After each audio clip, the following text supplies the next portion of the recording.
no. Good God. Oh. Hey, everyone. We're live. Why are you doing that to the people? Press anything, Kyle. I actually meant it, but I turned out that I pushed a button. Folks, this is not your usual stream. This is the Take B.R.O.ver. And before we get started,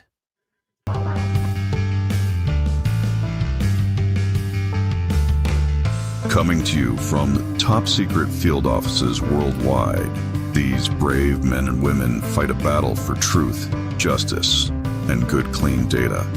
These agents of change make up the Bureau of Records, Objects, and Standards. They are the Data B.R.O.s.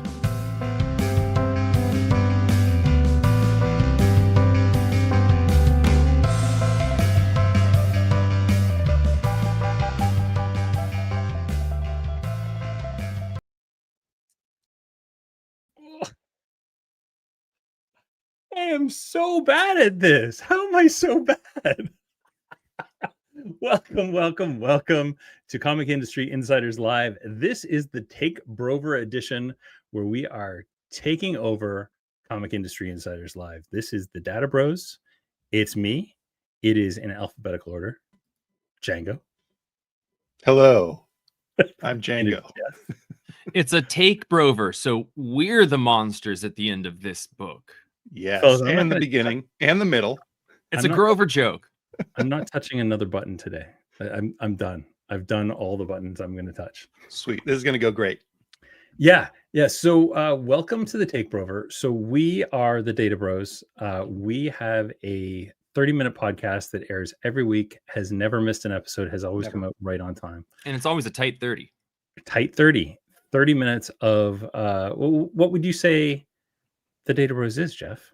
Well, I describe it as your 30-minute appointment to talk shop with the bros. Yeah. What do we talk about, Django?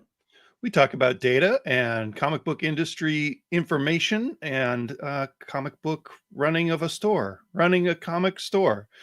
Are you pushing my buttons now, Brian? Ha!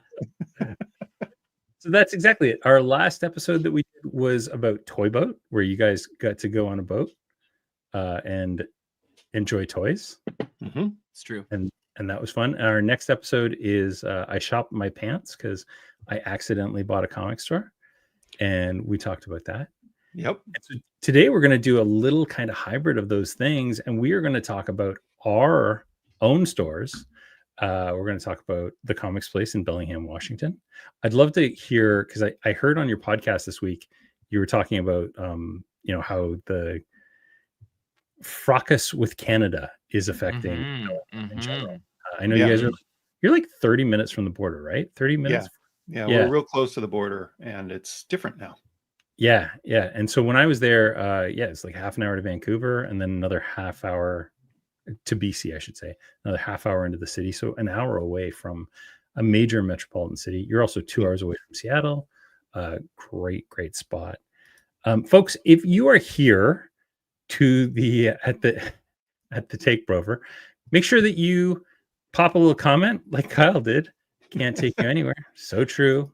Not able to push buttons. And Derek says Jeff and Django of West Coast. Oh, Whoa. Derek, digging guys into kidding the satchel of the past. I guess Man, we kind of get around on these podcasts, don't we? Yeah, when I do. cheat on you guys, I bring you to my affairs, but you guys go and cheat on me and don't even. We invited you down, buddy. I do regret missing my weekly invitation for Meanwhile at Manage Comics. You're welcome anytime. Oh, really? I'll have you on the next one.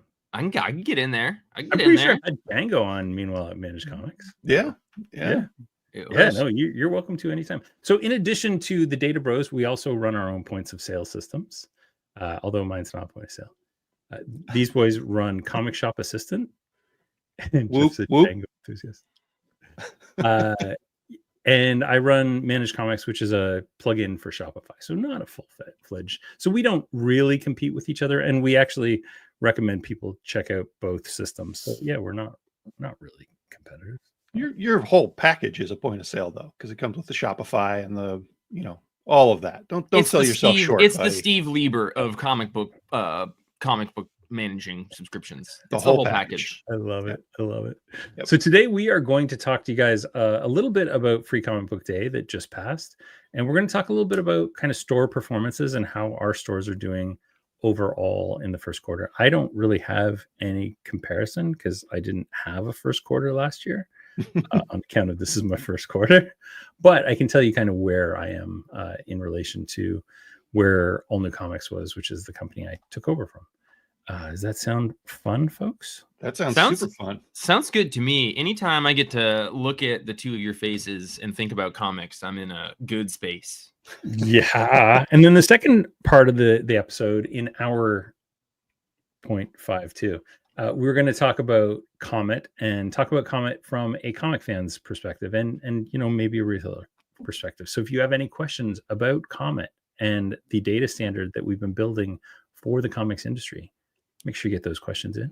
Even questions like, what are you guys talking about? What is Comet? That's what I'll be here. I'll be here to represent that point of view as the 1/3 of this group not on the board there.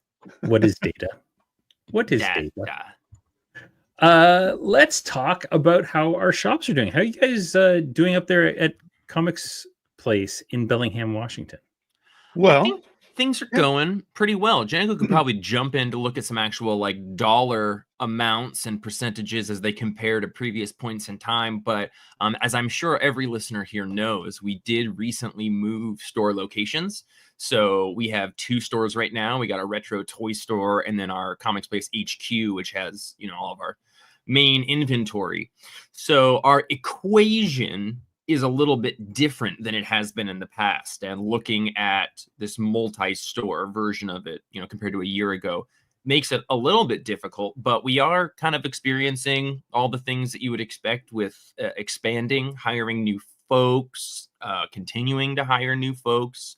But business has been very, very good. And that's awesome because we are getting cozy in this new space that has a mezzanine and conveyor belt that we love for our backs. But yeah, Free Comic Book Day was a success, I would say. Django, you wanna get in there, jump on my back, little piggy?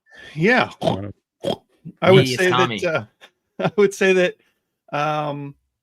versus if we're looking at the first quarter, January through March. Our stores are up 29% from last year.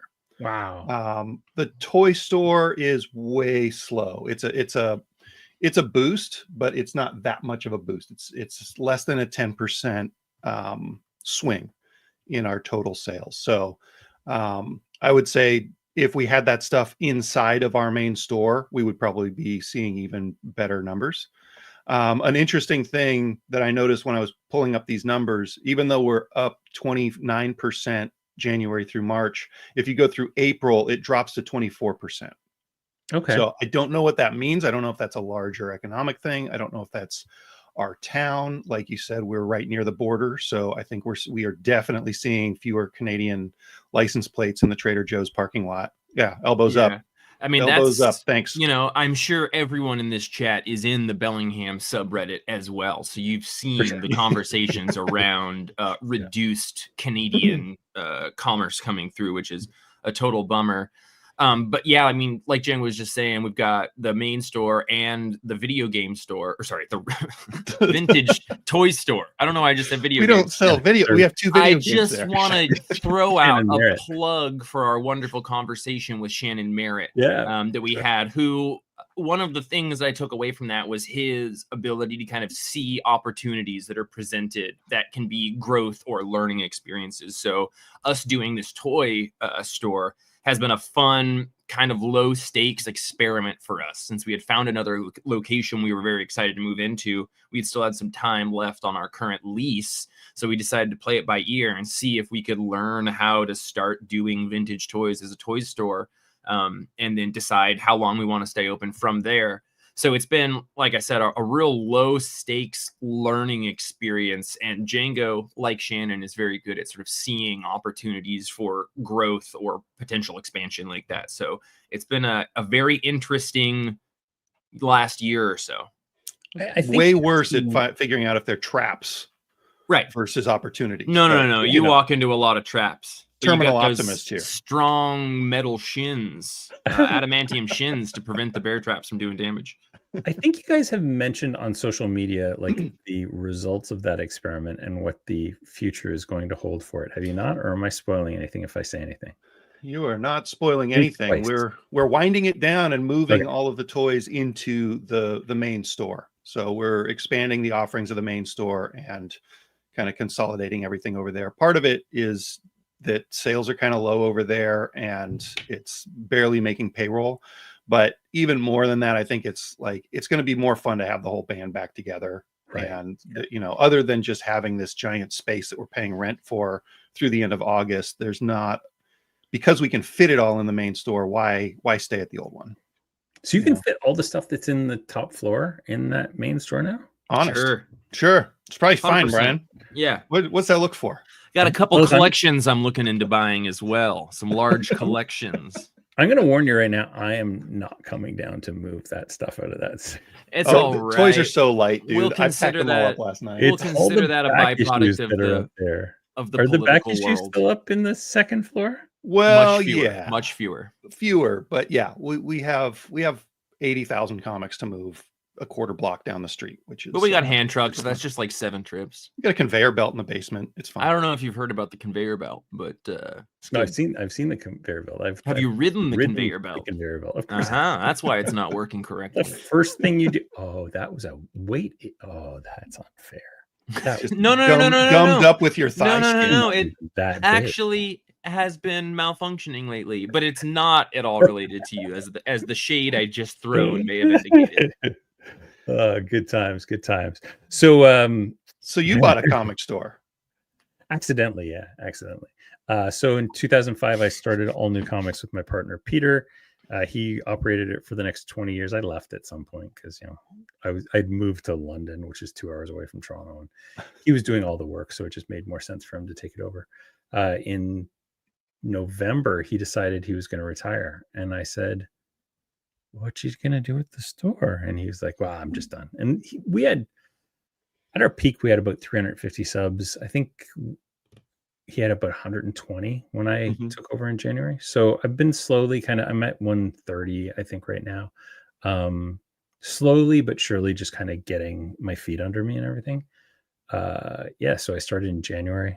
I've seen like steady growth, but not transformative growth. And I have so much stock that like everybody else is complaining and they've sold out of. And if anybody needs like the first 3 issues of any Absolute, come see me. I'm your Huckleberry. Like Nice. if you need anything that's come out from January on, you need a copy of I don't know, You'll Do Bad Things. I got copies of You'll Do Bad Things. Like whatever you need, I've got copies.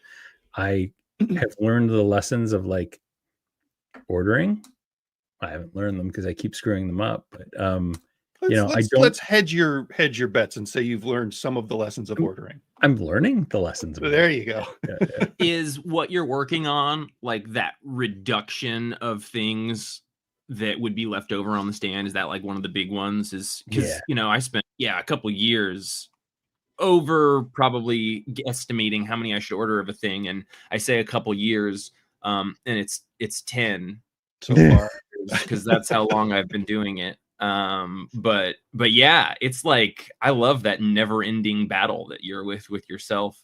With a finite amount of space, I got to be really like tactical with how much stuff I bring in every week, because I can't be bringing in like another 100 books every week or another short box of stuff, because I have a finite amount of space that I will run out of.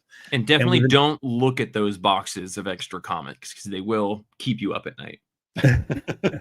Well, yeah, and like I see them as I don't see them as an asset. I see them as a debt, right? Like, so I want to get rid of that stuff. In a perfect world, I would have nothing in my warehouse other than a bunch of trade paperbacks that I will sell over time. So Django, that's interesting. He considers those issues as a debt, and I feel very similar in that. But I feel like you hold out hope a little bit longer for them than I do. I mean, you're also very aware that they are produce that goes away, but when maybe I would be like, let's just blow these out for $1 each or something, I feel like we're not on the exact same footing there. But let's explore that. Yeah, I mean, there's a lot of factors there, right? Like we've built sort of an infrastructure to be able to sell those potentially. For sure. They are not super easy to sell, and they do take up a lot of space. There are also, I think there have been enough times where we've thrown things away or recycled them, and then all of a sudden it's a $30 book, right? I remember early on when we were starting to dance, we ended up with what was like 100 copies of A-Force #1 by accident. And that seemed like the biggest disaster ever. So we probably gave them away at Free Comic Book Day or at a customer appreciation event. And then a few years later, they're $10 to $15 comics that you can actually sell. And they've since gone down again. But yeah. But like, I think there's something wrong with my brain where occasional rewards will keep me gambling on a long box of comics just in case one of them is worth $10 someday. And I look at the equation as having an added cost of the space that those things are taking up. Yeah. And also the reminder that I suck at my job. But yeah, so for me that, you know, the equation kind of comes down to if I sell these for 25%, but I can actually get rid of way more, you know, it's probably pretty similar to the amount that we would make if we were able to identify a value that's peaked specifically and then get it sold in that window of time and whatnot. Yeah. That's a good question from Derek. Derek's question's great. Yeah. When you overorder, is it more from personal enthusiasm about a book or overestimating customers' enthusiasm about it? That's a For great me, it's 50-50. question. Like, yeah, I think I've gotten super jazzed about some things and expected. And then there's some things that you buy for a long tail. Like Batman. Hatoosh, as we call it around the office. Hatoosh. We went pretty deep on it because for the next 6 months, we will trickle sell everything that we've got. So I think I went like, and by pretty deep, I mean, so I think our Batman numbers, we talked about this a while ago. I think they're like 60 or 70. And so I ordered another 20 on top of that, that's a pretty hefty number, but already I've sold 10 of that original 20. So like, that's okay. I went super hard on Martian Manhunter with those bundles. I think I bought 2 bundles, and I don't care if I sit on Martian Manhunters for the rest of my life because that's an amazing book, and I know it will sell over time. Yeah, like the Hush is an interesting one. Django and I had talked about that beforehand. We intentionally went like probably double our Batman numbers on it or something, but because of those bundles, making it, you know, an easily accessible thing to do. And then we kind of talked about the assumption that we'll try to order not as many as that for the subsequent issues, but enough that we'd be able to make bundles of the first like 6 issues or so. It's always hard to certainly, you know, dial in perfectly how much you're going to sell of issue 1. So then what you have left over kind of ends up having some role in how much you're ordering of the subsequent ones, because maybe you could do something with those number 1s. Django would maybe have a different answer, but I think at this point I'm pretty cynical about my own enthusiasm for things. Growing up in like a town where most of the people around me didn't like the things that I liked, so I certainly overorder, but I think more often than not, it comes from editorial input saying that something is going to be significant or important. Then, yeah, overinflating because of that, the perception of interest that it'll have, or like, you know, not knowing enough about movies or first appearances or what's going to happen there. You always are kind of hedging your bets a little bit to try and make sure you don't miss an important boat that happens. But that happens so infrequently and it's hard to identify that for me, it's a little bit easier to be a little bit cynical and not super lean into that. But I've been ordering for 10 or 11 years at our store, and I think we have a pretty good estimation of the type of customers we have in our store. And so I don't think our over ordering comes from a byproduct of like Django and I being super excited about something. It's usually, overinflating the perceived value to the customers at large. And then also just like the overall internet community of comic book fans, or the national community of comic fans, is a very different population than the specific customers that come into your store. So it can also be hard to kind of identify what the larger world is saying about the perceived excitement of something, and then how you feel like that trickles down to the people that actually come into your store. But maybe Django is like, man, this guy loves Jonathan Hickman and Grant Morrison, so we got way too many of those. If anything, you don't trust your heart enough on things that you're excited about. Like F you too. No, I'm serious, man. Like you do numbers on ordering, and things that you're excited about, you second guess a lot more than other things. Like assuming that Hickman is more niche than I think he is, and stuff like that. Like it doesn't happen often, but you know, when there's somebody that you're really excited about, I think that we could probably sell more of them. Yeah, and that's, again, the added role that enthusiasm from the part of the workers at a comic shop really does play an important role. But I would say that like the Ghost Machine, Ultimate Universe, Energon Universe, and Absolute Universe are 4 like kind of tricky to predict success of things that have happened. And I'm pretty happy with our numbers on all of those across the board. You know, to have not sold out of Ultimate Spider-Man #1 in the first 2 weeks is awesome. Ghost Machine surprises me every time. Like we do 20 to 30 copies of every one of those books, and those are great. They're so nice. I was kind of surprised when I took over the company. I didn't really know some of those numbers, what they would be, and they're just because they're such nice looking books, and they're good stories too. The only one, Rocket Fellers, I think we only sell like 3 or 4 copies of that one. It's great. Our lowest is Hornsby and Halo, and Rocket Fellers is awesome. The Ghost Machine thing was interesting. So they did the interesting thing of, didn't those first 4 issues all come out on the same week? Same day, same day. So and then they split up. Django decided, well, we had talked about it, but he'd come up with the idea of like, we rewarded people who tried all 4. So like maybe, or if you got 3, you got that Ghost Machine 1 shot or something. Anyway, we encouraged people to get the first issue of the whole line. And in doing so, I think locked in a larger subscriber base than we would have in the past. So that's an instance of them putting them all on the same day and having a real kind of cohesive through line of the ideas behind the books and the direction really allowed that line to be a pretty successful one. Yeah, they helped us sort of drive discoverability in our store really well. I want to ask you a quick question about like bundled things. So Blood and Thunder just came out this week. I'm using my website because 519. These are Canadian Freedom units. So that's awesome.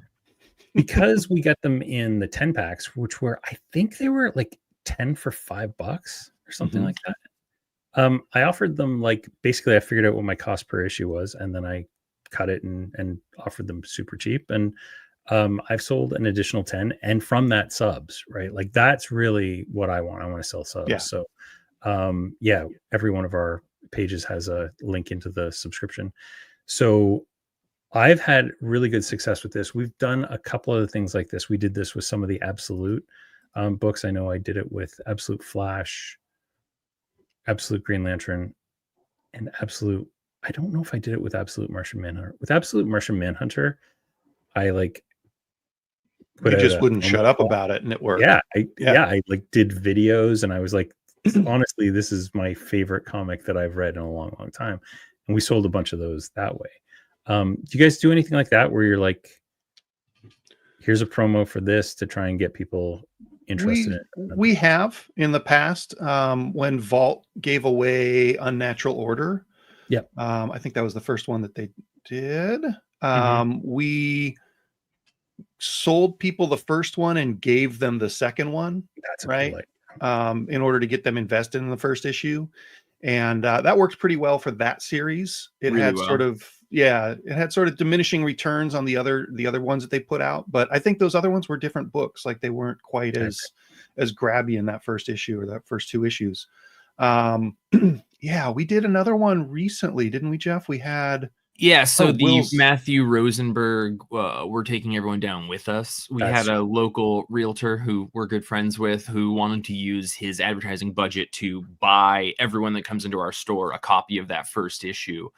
So he paid for all those, and then we put the first issue in everyone's file and then rang them through our registers at 100% discount so we could see who had purchased them.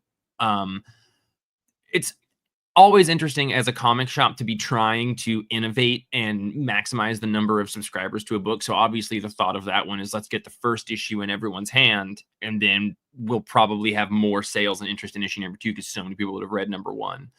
But, you know, there's still problems in the flow of the industry. So like by the time I had ordered my number 2s for that first issue, I hadn't had everybody get that book, read it, and subscribe yet. So my subscription numbers were quite low compared to how many I sold of issue number 1. So that was a real insecure space to be in for number 2. Like, do I order a ton? Django had talked to Image about hopefully getting returnability, but it sounds like we weren't able to swing it. That's but Yeah. they are awesome to work with with that sort of stuff when they're able to. But yeah, so it's always kind of tricky. The bundles at DC are excellent, and I send feedback to those folks every week as doing the FOCs. The one thing I would say is that, and it changes from store to store, but the threshold to qualify for those bundles was pretty close to the amount that I wanted in my store. So anytime I qualified for it, it was then like, okay, so my feedback every week was like, these are awesome, and these are the perfect issues to be doing with it, but like, I don't think you should be using the basis number for these to be these very large numbers we took chances on. So sometimes they're lower, but other times they're quite high. And so you have to really think about, is it worth spending $25 to get 25 more copies in? The weirdest one was Supergirl number 1, which just came out, or is coming out this week. The bundle for that was based on a second printing of, I want to say, Absolute Wonder Woman. And that was before my time. Pete hadn't ordered second printings of Absolute Wonder Woman.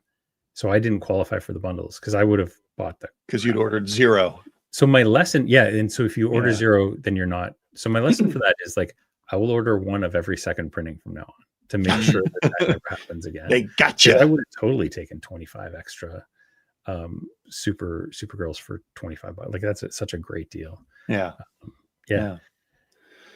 Brian, I have a question for you. Is Yeah. this a hard 1 Examine. hour podcast that we're doing? It's hard. Yeah, this is hard. We've got an so time. according to the schedule, we're 10 minutes in. Yeah. I think we might miss some of these bullet points that we were going to talk about. I think we might have to skip FCBD and talk a little comment, or we can. It was good. Make the second half of it free comic books day, and we'll do comment some other time. Can we make the people vote? What you're saying, though, yes, people vote. What you're saying, though, brings up a whole other important point of view, point, which is like we got bills to pay. Yeah, we do. Yeah. We got to get an ad in here. Being right a away data from bro our- ain't cheap. Right? No, Yeah. especially when It's you're cheap. It's not free. taking B.R.O.ver all the time. Right? Yeah. So we're gonna just dip out for 1 minute while we do a quick commercial break, and then we'll be right back. Hi, I'm Carrie, Chief Juice Logician here at Murphy's Apple Juice, and I want to tell you about a very important podcast, the Data B.R.O.S. Finally, a show that dives into what really matters: beverage ratios, orchard yields, carbonation curves, and optimal apple pulp density. I mean, why wouldn't a podcast care about juice analytics? Each week, the Data B.R.O.S squeeze out 30 juicy minutes of insight. So if you love apples, metrics, and extremely niche podcasts, subscribe to the Data B.R.O.S today, because data, it's in the juice. Oh, it's Adam.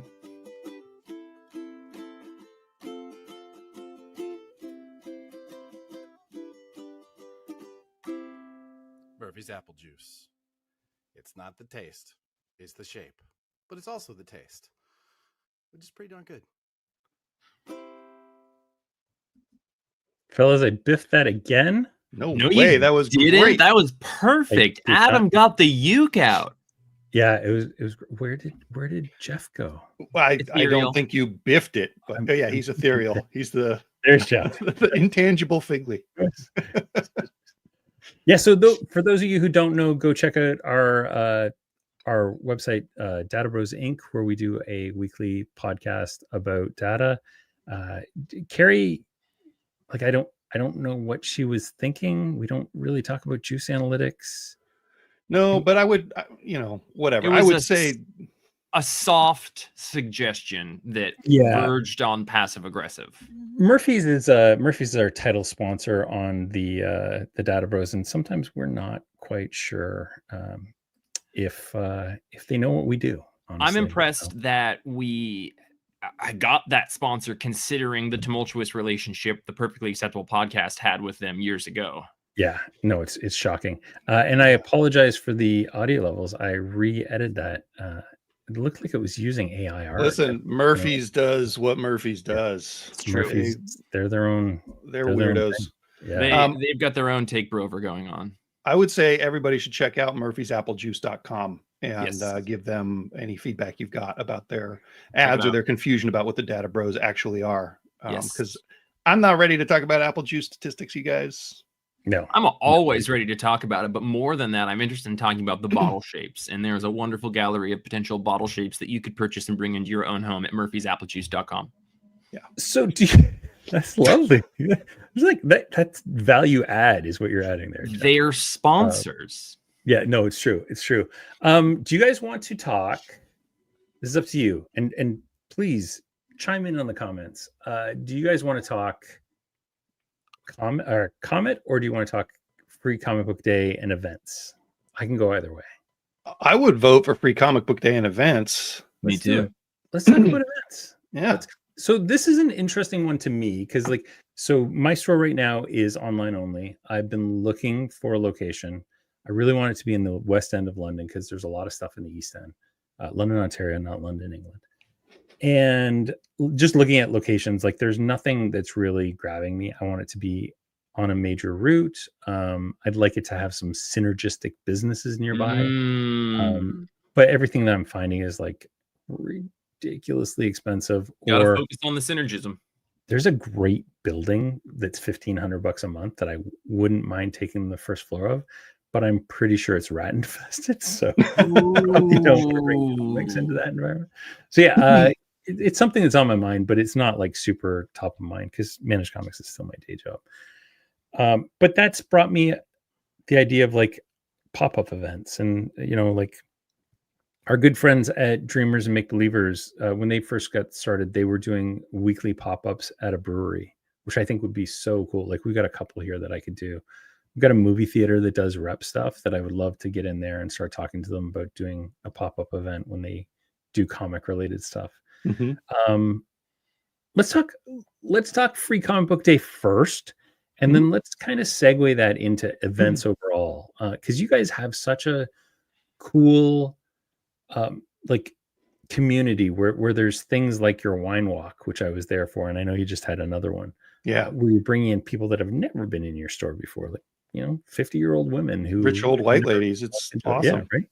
Yeah. This place is nice. For now, I'm gonna get all my grandchildren all their gifts from here. I'm sorry for spilling vino on your tiles. So yeah, let's start out with it. Free Comic Book Day. How was it for you guys this year? I love some of your philosophies that I've listened to you on the pod talk about with your Free Comic Book Day kind of mentality.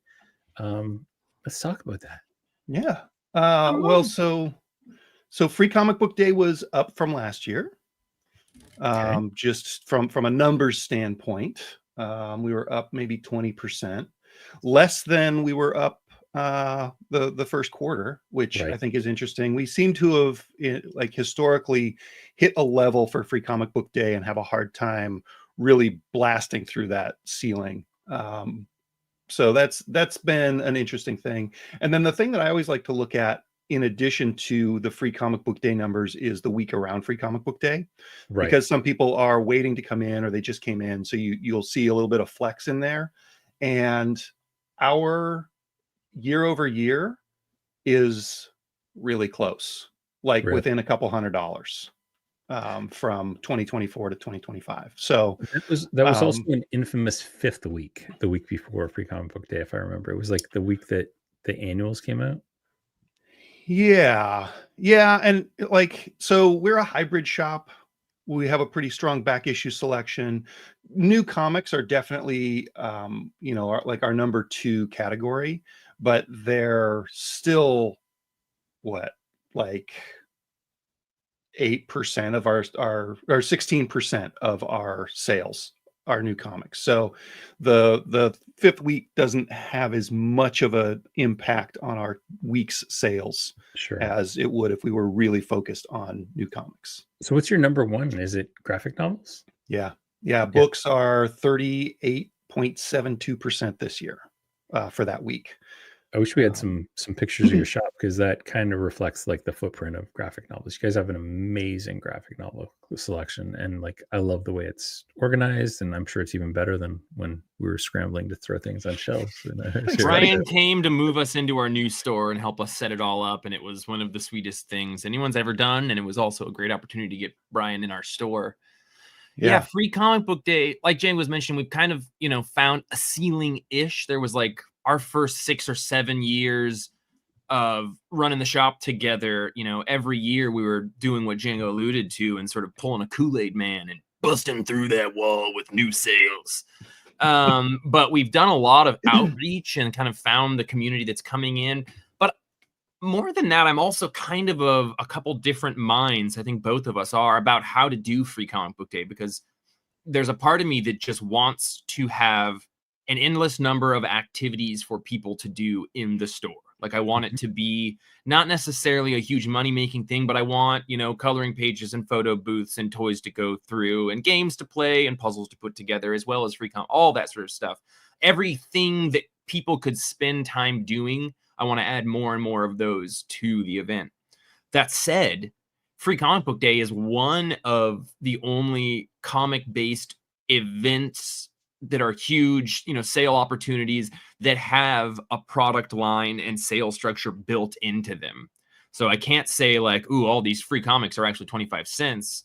So, what we've done is tried to oftentimes let the free comics speak for themselves, create activities for folks in the store, and then try to like marry that with a larger sales-based promotion in the week after or month after Free Comic Book Day to try and get people back to the store for that. Yeah. So it's kind of a 2-pronged approach where we try to hit them 2 times, once for the party and once for the pitch. Yeah. And it really works. We didn't have a super specific party that we were able to plan this year, but we did promote our moving sale at the other store as part of that. And like hitting a number and kind of staying steady on Free Comic Book Day, even though our sales are going up. One way to look at that is potentially that we have sort of done a really good job of saturating our potential market, and we're getting all the people in.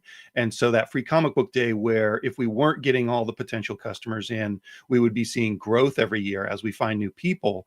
Maybe we've found most of the people we're going to find through Free Comic Book Day. Yeah. That's the terminal optimist in me. Yeah. It's a thing that like you can never plan enough for all the things that you want to do to make your comic shop special for Free Comic Book Day. At the same time, it's not something I feel like we need to overthink way too much. Like, and I love that Django and I in the last couple of years, probably since the Pando, it's a thing that we can kind of just run into and move through. Not like the traumatic planning we used to have to do. Yeah, all hands on deck, be here at 6 o'clock in the morning. Let's get this figured out. It's like, and that comes with familiarity with the flow of it all, trusting an amazing staff, and then also just being more comfortable allowing things to go the way that they're going to. But it's been metering the door. That has been a huge one, and that's a Django business move. 100% through and through. Django like keep a line going outside at all times, kind of thing? Almost the entire day, and it was never long enough that people were irritated, but I got 12 phone calls throughout the day of people being like, why is there a line outside your store? For sure. Yeah. So and then also it relieves the staff inside, so we don't need 11 people working. We need 5 people working to run the store, because we only have 30 or 40 people in there at any given time. And it's not this mad crush of humans pushing each other out of the way for comics. Like, yeah, And then, hang I out, mean, be nice. it's like it psychologically gives the people in the store who are customers like kind of a, I should probably get out of here, make room for the next people, which is not a bad thing. Yeah. Turnover is pretty good. And at the same time, if it's not flooded in there, people are more comfortable 100%. asking questions of the staff if they have them. Or Which just is, moving around. Like, Yeah. oh my God. Nothing stresses me out more than a too busy store where I can't physically move. that's Also, the our air main- conditioning wasn't working yet. Yeah, so- yeah. There Got you it go. 3 days later, though. There you go. The main feedback that we would have gotten for the first many years Django and I were doing it was never negative, but if anything, it was like, there's too many people in here and I can't move around very well. And those were our two biggest events, our customer appreciation party and free comic book day. That would be the case. So this was our first year in this newer space. So we metered it, but also I think Django and I were both pretty astounded at how much more open the store feels with the same number of people in it compared to our previous location. Yeah. For sure. Yeah, that's Yeah. cool. I'm going to throw something out real quick. Derek, I want to talk about this later. This is actually going to be a tease. So I'm going to come back Love to this it. before we shut down for the day. Loving these Derek inputs. Thanks, buddy. Absolutely. Dan Shaheen, our old buddy Dan Shaheen. Oh, Dan. Dan. Dan Our says POS precursor. that's right. Crowds are great advertising for an event. Nobody wants to eat in an empty restaurant. That is so That's true. True. Yeah. That's Seat him in the window. Yeah, absolutely. Yes. So for me this year, I did an online thing. Obviously, we had, although literally 2 days before, I was like, oh my God, why didn't I do a thing at the local library? Like, we have a library down the street from us that I could have done an advertisement for a free comic book day. Put in your calendar for next year, baby. Yeah, don't kick yourself for it. Every year that'll happen. Well, and the thing is, like, I didn't really think that I had enough free comics, and then all the stuff arrived, and I realized, like, the week before, oh my God, I have way too many free comics. Like, what have I done? Sounds familiar. Yeah. So yeah, I definitely will do something. And actually, I'm thinking about doing like a almost free comic book day. Like, just doing a thing where we have cheap comics, and I do it at one of the local mall kind of places as a kiosk for a day. And My idea this year was to do that same thing and have it the ghost of free comic book day pass. That's awesome. And just have a bunch of the leftovers from all the different years through it. That's Yeah, I reached out to the Compton Library to see if they would be interested in a big donation of free comic book day comics to give out. Nice. That's a cool idea. So yeah, I did an online thing where we offered like low cost shipping for if you just wanted the free stuff, and if you wanted, because it cost me money and I can't afford right now. Yeah, dude, good call. My thing. But if you ordered more than $25, we offered free local delivery. And then if you ordered more than, I think it was like 60 or something, we would deliver it as well, like ship it. So yeah, I did decently. Like, I got, I think 16 orders that day, which for a random Saturday was pretty decent. Nice. It also coincided with the end of like a subscription kind of cycle. So I offered all my subs on the Wednesday a sneak peek where they could order the stuff, and then I'd ship it out with their stuff on Saturday. So Nice. yeah, we got rid of quite a bit, but not as much as I had ordered. Also, was it just me, or was April a really, really expensive month for It was a comics? really expensive month. Yeah. Yeah. Holy crap. And Like- May is shaping up to be similar just based Dude. on our lunar invoices right now. And I don't Hardcovers, a great Yeah. line of comics that have a ton of subscribers, bundles. Yeah. it's hard to complain when you're up 29% or whatever, but it like those absolute numbers every time they come in, I'm like, oh, again, I that's know, an right? expensive invoice. Local comic shop day being moved to the end of September is great for us. We do a fall festival that's a great idea. Nice. Yeah, Fall Tom. Festival is such a cool idea.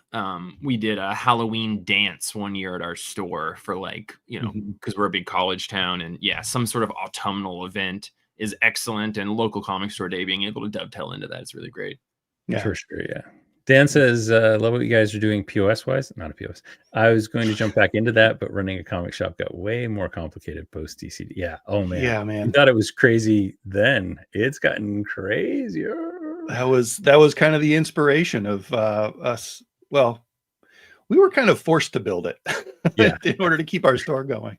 Yeah. Yeah. Yeah. it was, Django, Jeff and I spoke. They did a demo of Managed Comics back in like 2020, 2020, something like that. Yeah. December. And yeah, that's how kind of we became buddies. It's Yeah.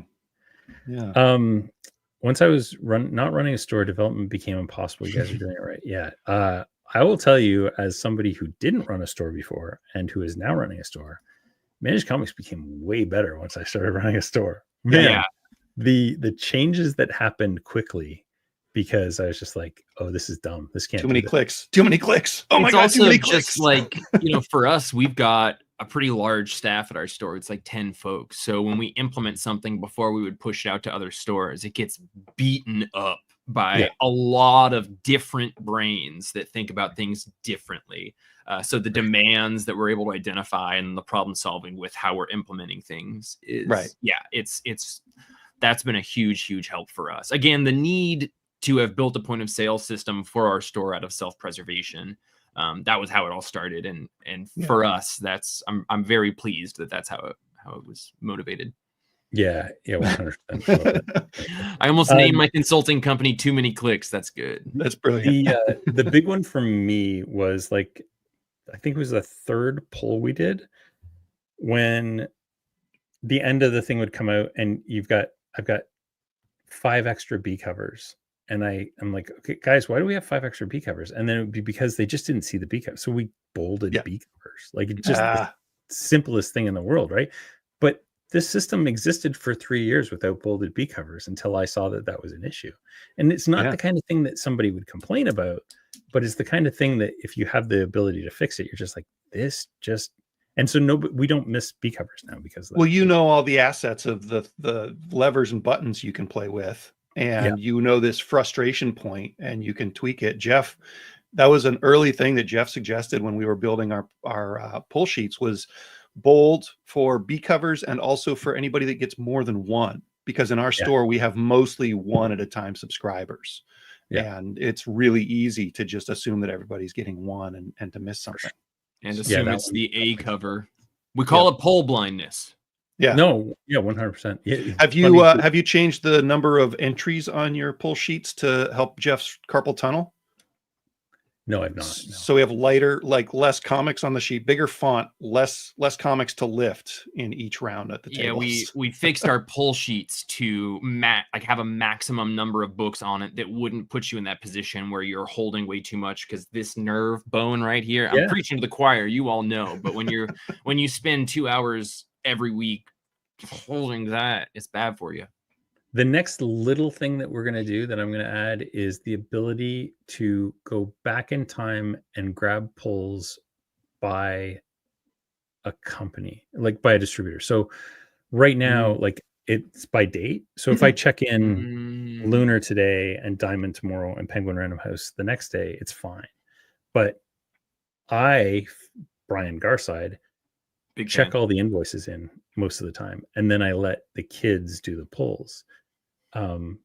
Because the invoices are so complicated sometimes, like Penguin Random House with 75 invoices.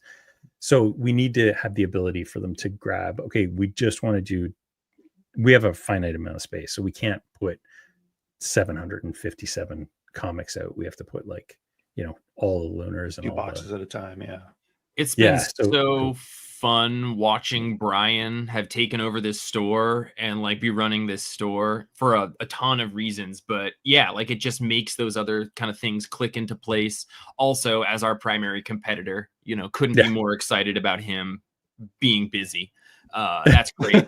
But it's also really fun to get your texts, as you're unpacking things. And it's just reminds me of how much fun running a comic shop is. I love opening something up super early, because we often get things a few days before you. And if it's something I look at and just oh my God, this is so cool. Like the blind bag that I did a little video and sent to you guys, because it was just so much fun. Dan, curious about this for you guys. Yeah, please. Pull by title or by customer? I've been so interested in this early. So Django and I own a shop that we're like the 4th generation of owners. It's been open for like 45 years. There's a lot of workflow things that were a part of the store that Django and I kind of married into. But one of our early employees, probably a decade ago, had it stuck in his brain to try pulling by item rather than customer, because we had historically been pulling by customer. You get a sheet, the name, and all the books they get. So much of that comes down to the geography and layout of your store, because our pulls are kept in file cabinet drawers with name tabs in it. If we were to pull by a title, that would mean going through 4 file cabinets alphabetically, to get one book done and then start again, which is hard on my knees and my back. Pulling by customer meant that we only had to go through that alphabet one time. And so if you were on your knees for a drawer, you were on it for that whole time, not getting up and down and whatnot. But when we started doing our show and tells and asking other stores, the idea of pulling by item, we had tried it in our store and it was not conducive to our workflow. Right. So I just assumed no one would do that. But I would say 50-50. I was going to say probably 50-50. So, it's one of those instances of just like, get out of your own workspace and see why other people do things the way that they do, and you'll learn something. Sample some of their dog food. Get some of that dog food.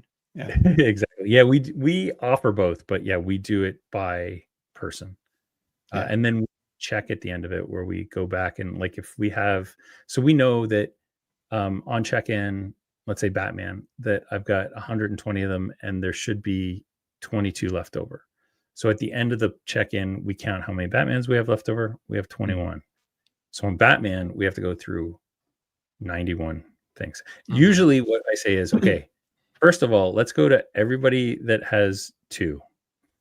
Right. See who do that for, and then let's go to everybody that Django pulled.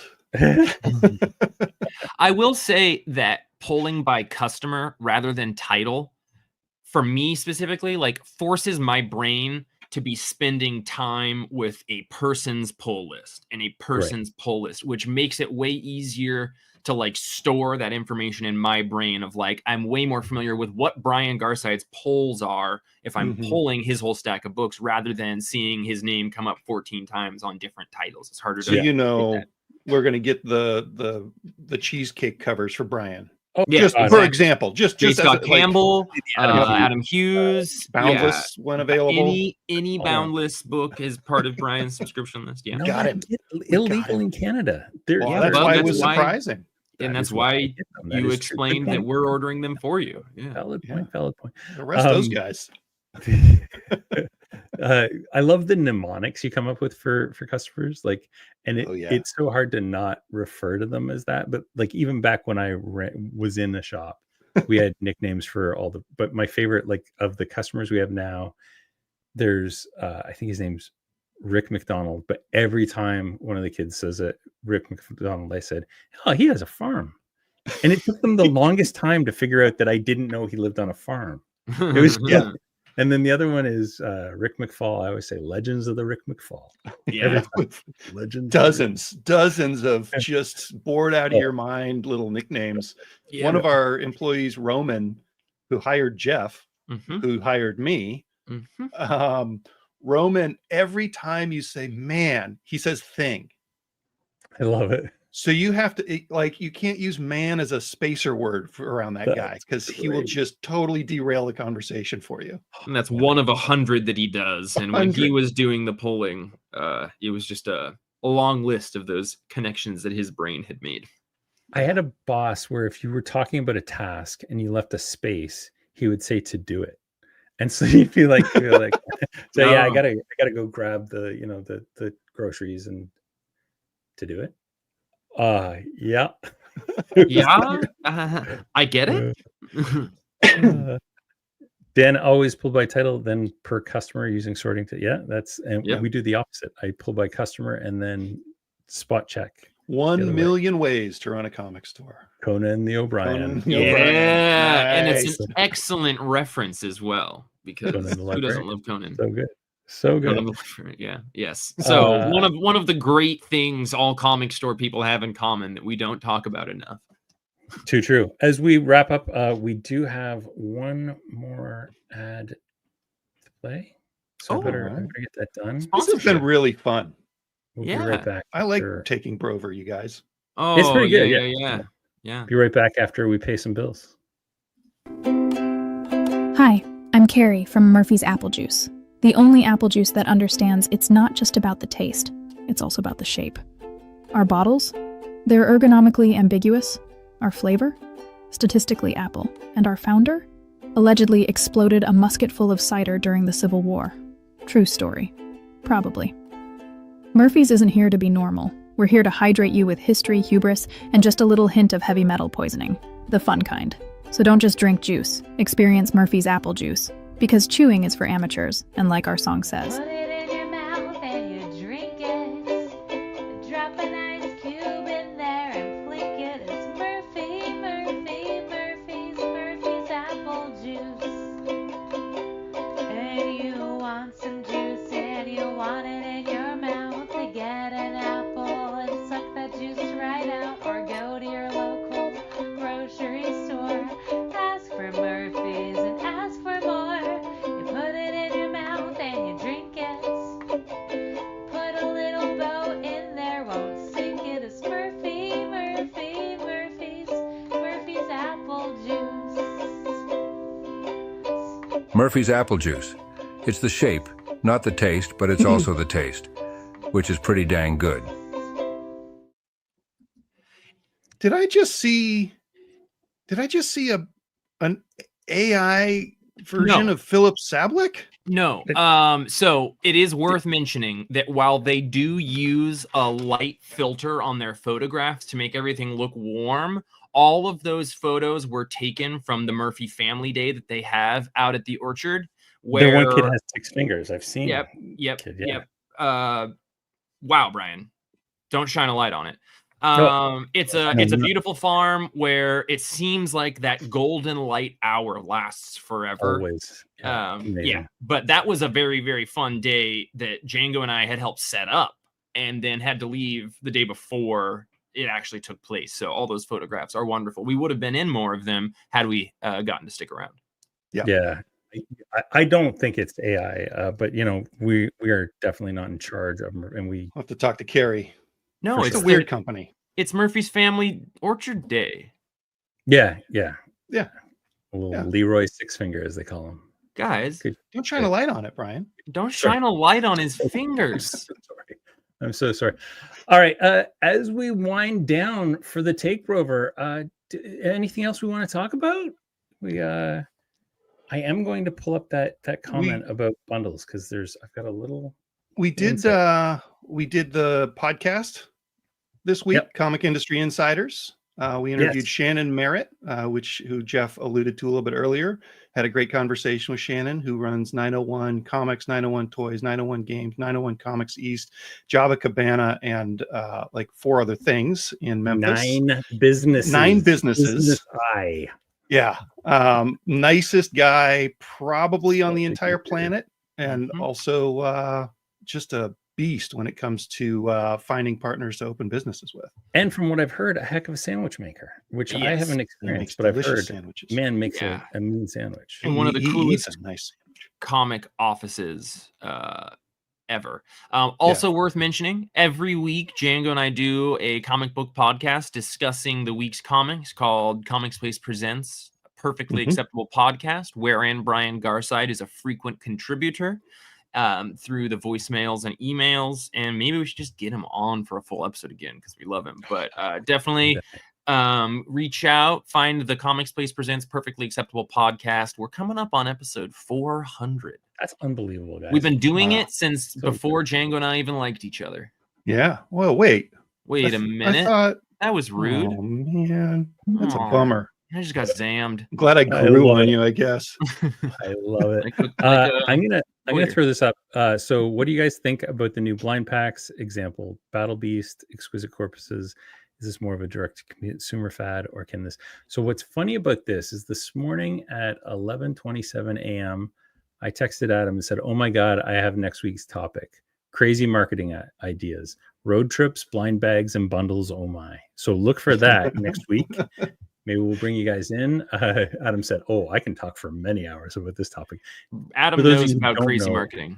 Yeah. Man, the stuff that they used to do with Bad Idea.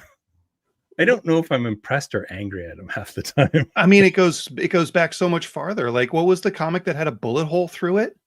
Yeah, Right? that was the Valiant. Blood. Was there a Bloodshot that had that? Blood Bullet. Blood Bullet. There was There was also one that Malibu put out. I think and it had a drill hole through it. It was supposed to represent a bullet, and they actually, I think, built the panels around it. So there was something else similarly to this blind bag thing. Walking Dead. Yeah, Spawn? Walking Dead did a similar thing. I can't remember exactly 100% what it was, but they did. They reprinted special issues, like key issues, and blind bagged them with ratios of black and white. And didn't Chip and they did this with Sex Criminals? They had like a sketch cover that was randomly in there, and it was all black. I remember it was in the porno bags. Yeah. Yeah, Sex Criminals was more about being able to get away with covers they couldn't get away with without the bags. Yeah, for sure. But they also did some like blind, like there was some special stuff in there back then too. So it's not the first time that it's happened with this Battle Beast.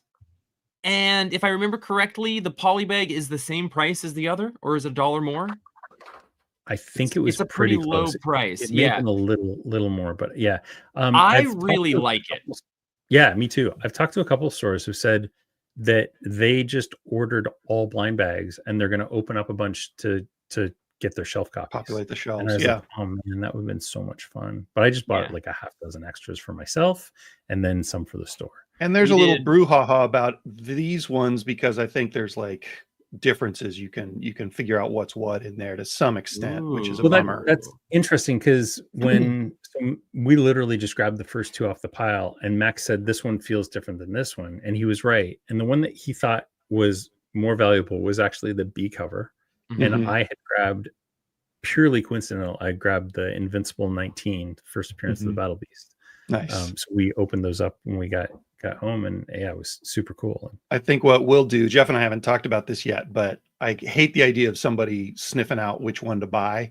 So I think what we'll probably do is put them in bags with 2 or 3 boards behind it to make it hard to tell by hand. For us, everything's online, so we're just gonna grab the next one out of the pile. I think it just, in terms of like how do we feel about it, I think it comes down to, as a store, how easy is it for you to manage alternate covers, do like auto sub type things. So for us, we had moved all of our Invincible subscribers or Kirkman associated titles, auto sub them to the A cover of the first issue. But our entire shelf quantity, which is like 2.5 times the amount that we ordered for subscribers, are all the blind bag ones. Assuming that they're the same price, like I think it's an awesome move, especially with like, something like Battle Beast. I think it makes more sense than like if it were Batman 2 Tushti. Because I do think for things like that, there is a general consensus of like the A cover is kind of the historical, that's what's going to be shown in Overstreet. That's going to be shown play like that. You create an association with it. But when it's these kind of image tier titles and stuff, I think people are much more open to getting whatever cover they're going to get. So this provides a really fun way to do that. And if you just get the A cover, if you didn't spend more for the polybag, then I would assume you're going to be fine. Yeah, absolutely. That is that's going to do it for this week. I got to get up to Earth 519 and do the pulls right now. So there we go. Fellas, where can they find you online? Well, they can find Jeff and me at comicshopassistant.com. They can find our comic store at thecomicsplace.com. They can find our podcast just by searching Comics Place or Perfectly Acceptable on your favorite podcast feed. And you can find all 3 of us at databrosinc.com or by searching Data Bros in your feed. And on Adam's podcast, Comic Industry Insiders this week. Yeah, make sure you listen to this week's Comic Industry Insiders because you're going to hear our interview with Shannon Wheeler. Or Shannon Merritt. A lot of Shannons in the comic industry. I'm Jeff. Thanks so much for hanging out with us. And you can find me, as always, on Venmo at Jeff-Figley. I just can't wait. I can't wait until we hear about the millions of dollars that you've been quietly pocketing on our hard work. Thousands.